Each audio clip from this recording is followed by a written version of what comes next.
lose.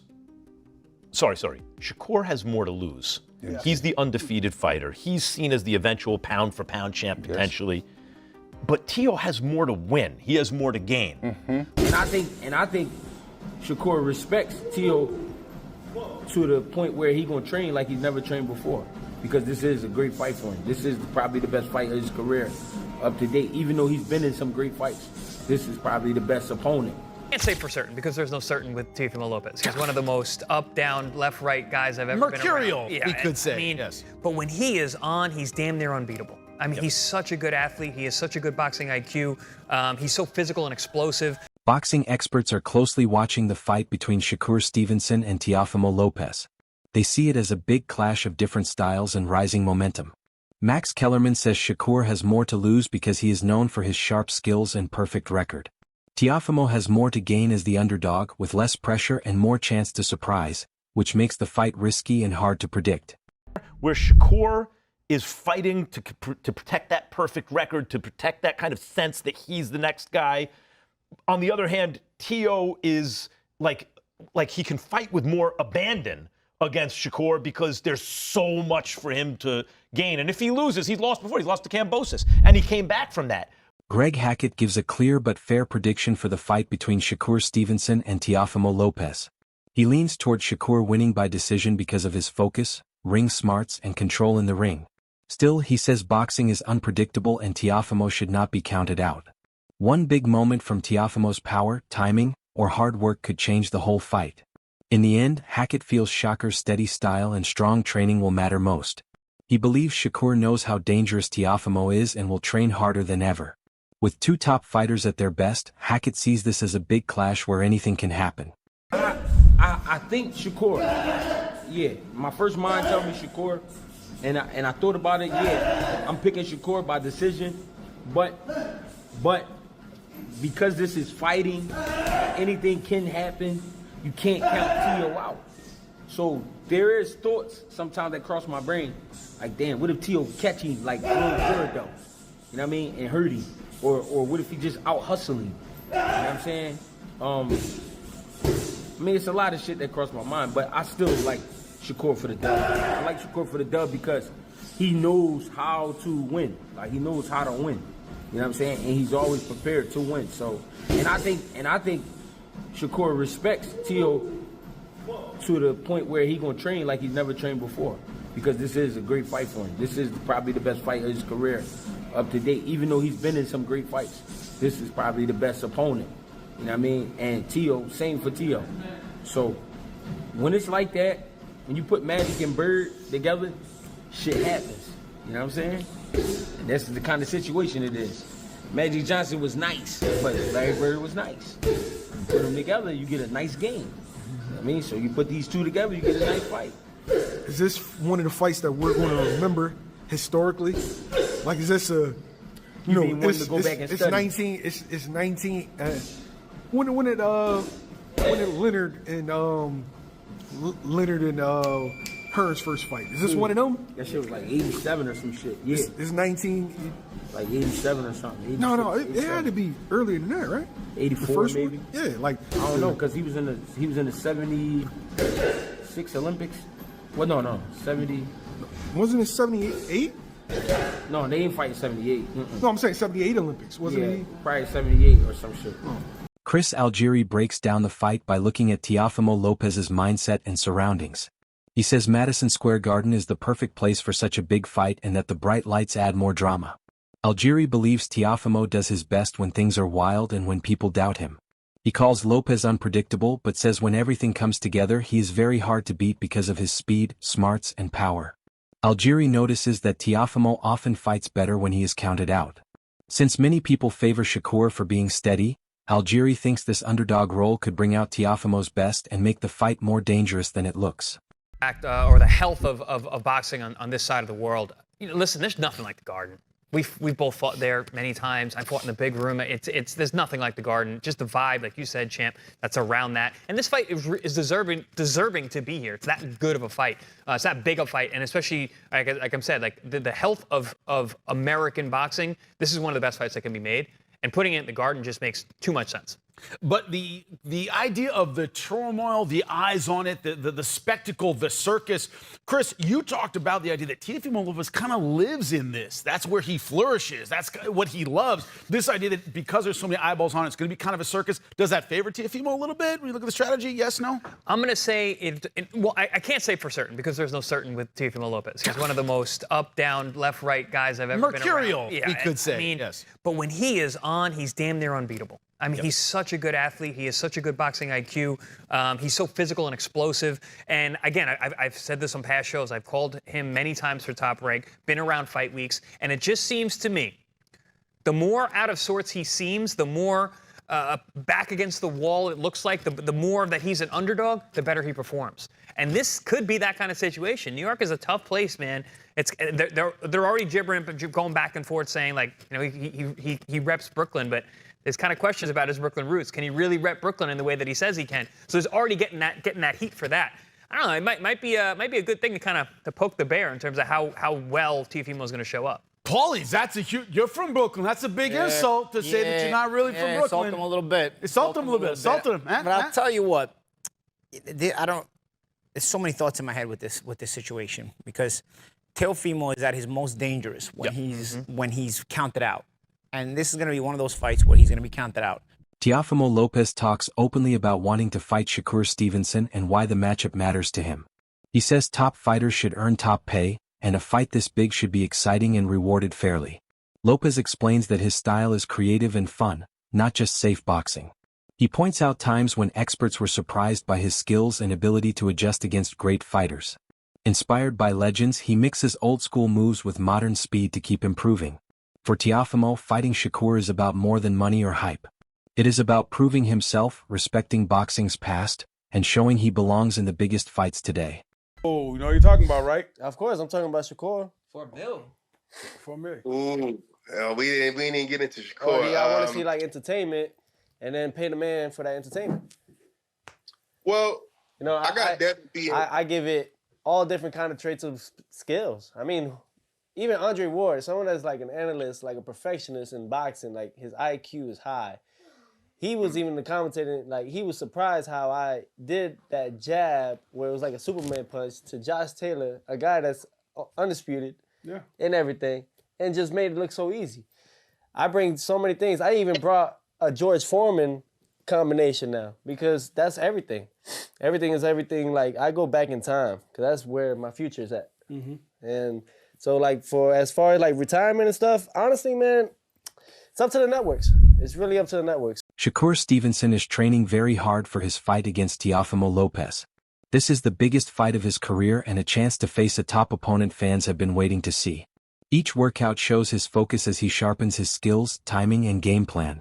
Shakur knows a strong performance could raise his place in boxing and be remembered for a long time. For him, this is not just another fight. It is a career-defining moment that requires his best effort.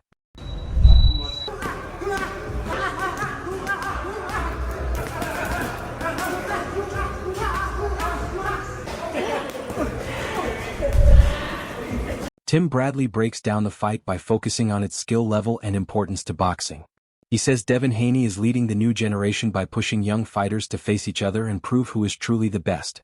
Bradley believes the winner of this fight should face Haney next to keep the excitement growing in the division. He also sends a clear message to commentators and analysts to study the fight carefully. This will not be about non-stop punches, but about small details, timing, and clean accuracy. People who do not understand boxing deeply may miss key moments and confuse fans.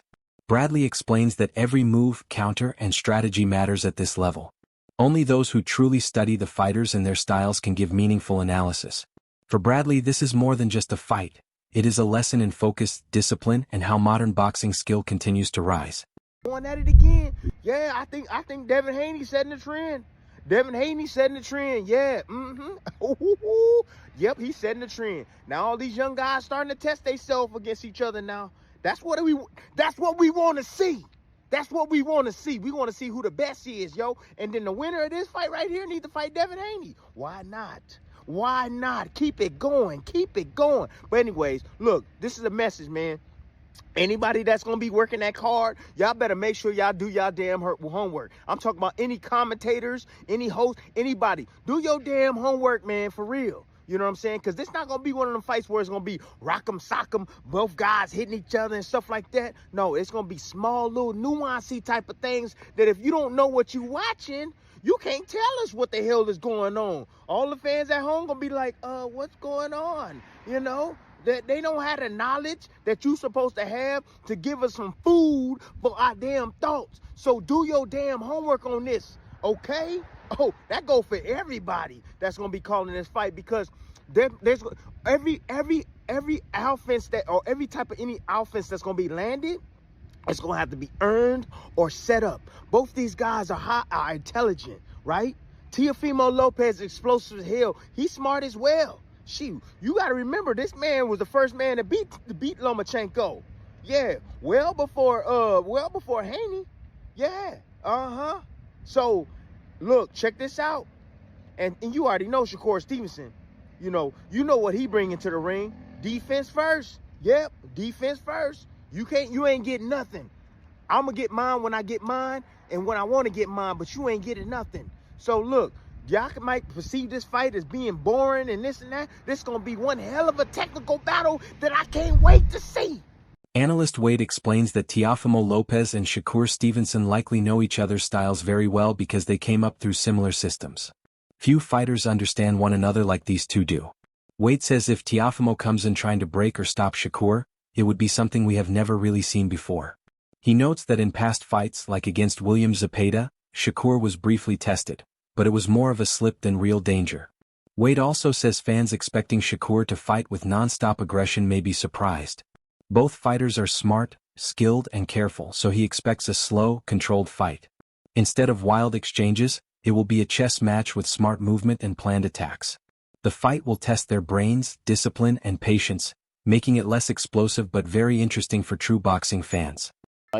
It seemed like to me, just from the outside looking in, that he was pushed ahead of you. He was getting the fights that you were calling for Loma. He got Loma. Yeah. You wanted other guys. He was getting other guys.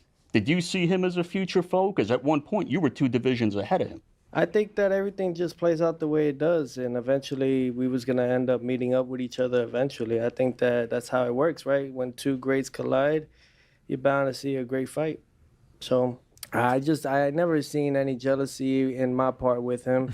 I mean, for crying out loud, he fought for Team USA, got a silver medal. And, not during them times, though, and bro. The whole thing not was during them times. pushed. I'm speaking on the times where I felt like you had a push start. You got the, you used to be ahead of me far as like, you was the code on Terrence Crawford card.